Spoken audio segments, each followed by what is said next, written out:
Greetings and welcome to Pinball Help. This is Mike here. Today I am giving you a look at a new pinball machine I picked up.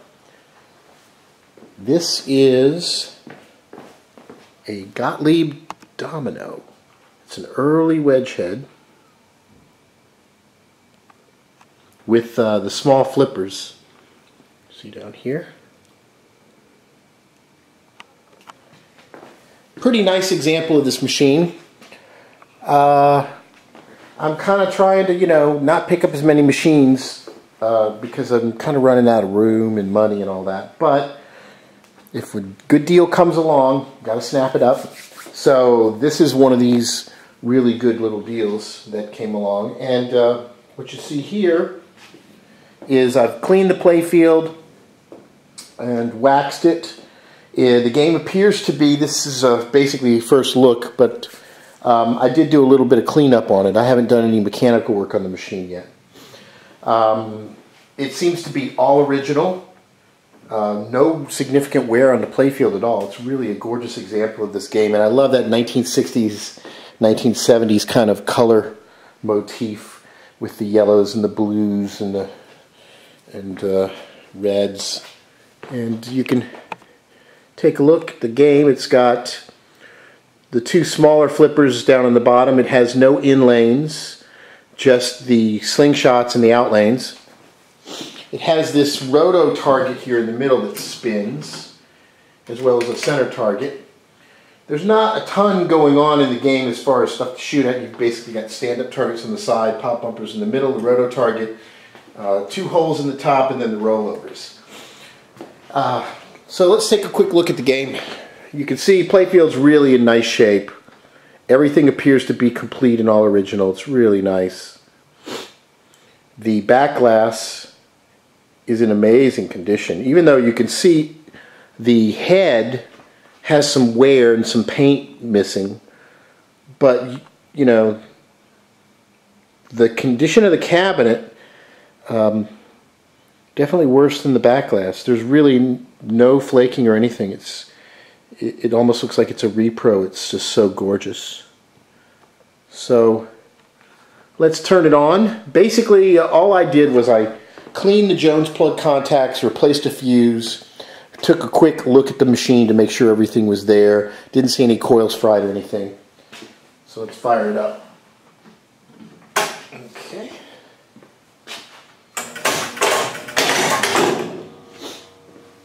I did replace lights and rubbers in the machine. So we'll take a quick little look and see how it plays. See what we're dealing with here.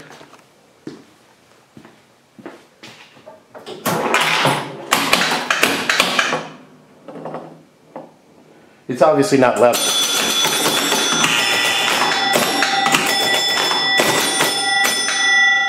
And the back is off the back box, so it's a bit loud.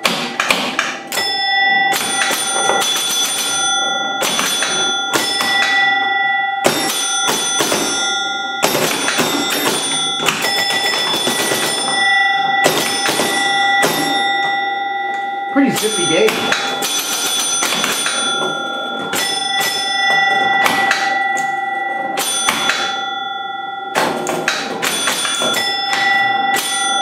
Those domino targets are not easy to hit. You see here, I believe this is a little stuck. I think the dominoes are supposed to be centered like that. Maybe like that. You hit 'em.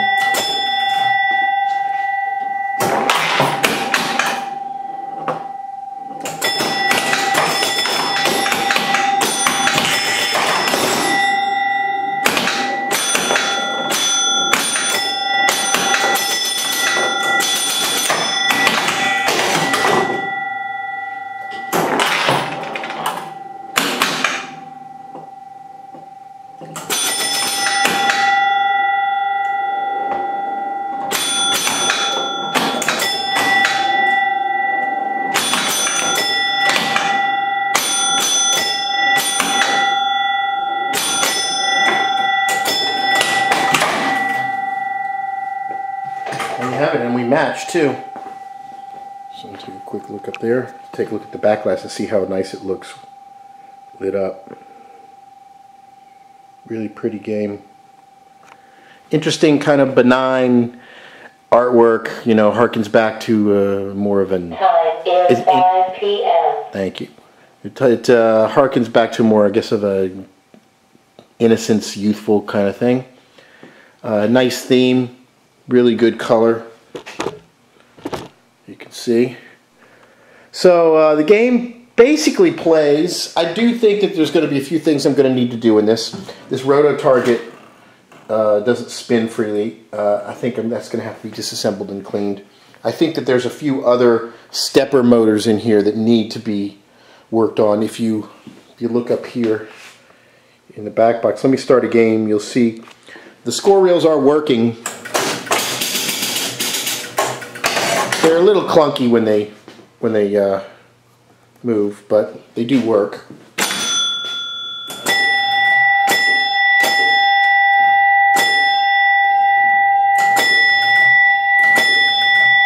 I'm not sure exactly how the rules work with the dominoes. I'll have to read on it. So let's take a look at the inside, the back side of the game, and see what we're dealing with. So we'll just come around here. And inside of the head, one of the things that's pretty neat about these older Gottliebs is everything seems to be kind of brass plated. I don't know if you can see it, but it's not chromed. It's got a kind of a orange yellowish tint to it, and all the metal pieces had this kind of brass plating on them, even down to the little channel here. And if you have the original bolts for the head, these are all kind of brass plated as well. I don't know if it's copper or brass or some kind of hybrid. It's pretty neat. There's no corrosion on any of this stuff, so it definitely is pretty nice. I found some interesting stuff in the inside of the cabinet. These two metal plates. I'm not sure what they are. They could be dividers that are supposed to go in the coin box to separate the nickels, dimes, quarters, and stuff. I'm going to look into them, but look how shiny look how shiny and pretty that is. See? So, kind of neat. I like that old brass kind of plating. So the game appears to be 100% complete. Everything seems to be working nice. You can see there's two bells in here for 10 points and 100 points. This is our knock-on game credit relay, and these are the relays for the various score things and stuff like that.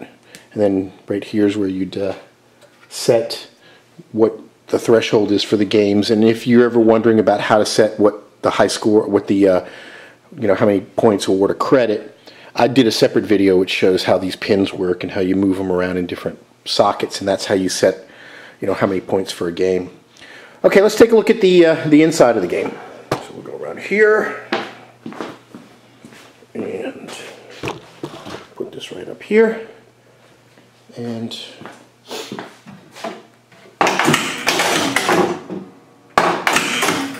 okay, turn the game off. Now, one of the interesting things about this game is you can undo this latch down here, remove the Playfield glass, and this thing won't come up.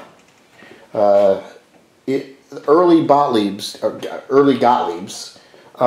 had an additional latch in here, so don't damage this thing trying to pull it. It won't come up. There's actually a bar inside here that you have to pull,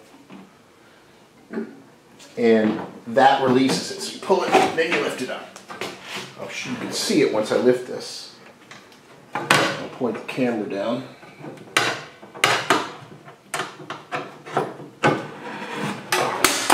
Oops. Okay, there we go. So you see the bar right there. That is something that you put a pretty hefty thing here, spring loaded, but you pull that to lift the Playfield up. You could see that it was probably a much more expensive mechanism to implement, but it was needed because of the way the coin troughs work here, where they fed through here and then drop down. They eventually changed this design with the coin door. And you'll also see things like these, the flippers are actually these, the flipper buttons have these metal things on them right there. So when you, this actually pushes against a switch that's attached to the upper playfield. So when you press that, it triggers the switches. And the switches are actually on the upside of the playfield. You see, right there. This is flipper switch, and that's a flipper switch. So there's a few little assemblies in here that probably need a little bit of work. This is our roto target. It's a bit filthy. It's going to need to be cleaned. And I think this thing should spin a little bit more freely. I'm going to take that apart and clean it.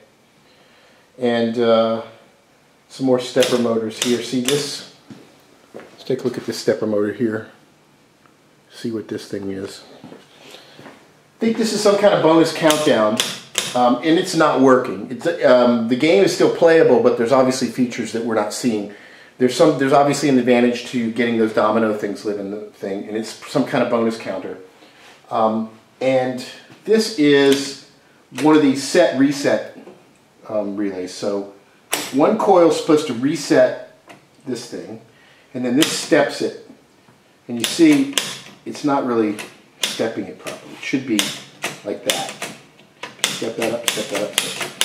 So it counts up, and then this is supposed to reset it completely back. But it's sticking a little bit. See that? It counts up to a certain number, and then it won't go anymore. So that's going to have to be taken apart and cleaned. The reset seems to be working okay. In these older games, if there's something that goes wrong more often, it's these stepper counter motors, because you've got these spinning plates, and they're like a clock. They're delicately balanced. So if they're usually greased too, and the grease after like 10, 20 years hardens and attracts dust and dirt and doesn't work anymore. It's one of the few things in these old machines that was actually lubricated, and after a certain amount of time, that lubrication just stops working. So this is going to have to be taken apart and cleaned. I've done a whole bunch of different videos on fixing and repairing these stepper units. It's relatively simple. There's also some workarounds that you can do short of taking it apart and disassembling it. Sometimes you can get some parts cleaner, some PB Blaster, and spray it in here and wipe it down a bit. But you want to make sure that it doesn't drip anywhere else in the machine, and you want to make sure it thoroughly dries before you turn the machine on, or it could catch fire. Some people are against doing that. You know, the right way is to take it apart and clean it, but again, these things are delicately balanced, so you have to be very careful to put it back together the right way, or else it won't work at all. So you can also take some sandpaper and clean these contacts. But there's probably some gunk in the center there that needs to be cleaned out. So I'll probably take this off and clean it so that it moves really smoothly. And there you have it. This is it's a really nice, clean, early Gottlieb wedge head. Nice artwork. Very pretty machine. And it makes an excellent addition to our collection. So, looking forward to getting it completely 100%. And there you have it, Gottlieb Domino. And there's still deals out there if you're looking for them, and still good condition machines. You know, even though it seems like the market's drying up and it's getting harder and harder to find games, they're still out there. So keep on the hunt. Thanks for watching. Be sure to visit PinballHelp.com for more. Thanks.